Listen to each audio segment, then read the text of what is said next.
В одном поселке случилась засуха. Это было разгае. Светский священник назвал жителей храм молиться о дожде. Народу собралось много.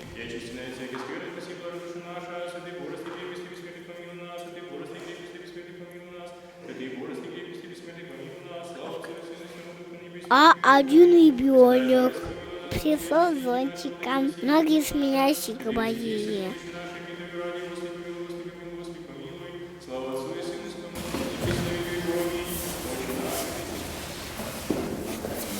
Зачем ты принесла зонтик?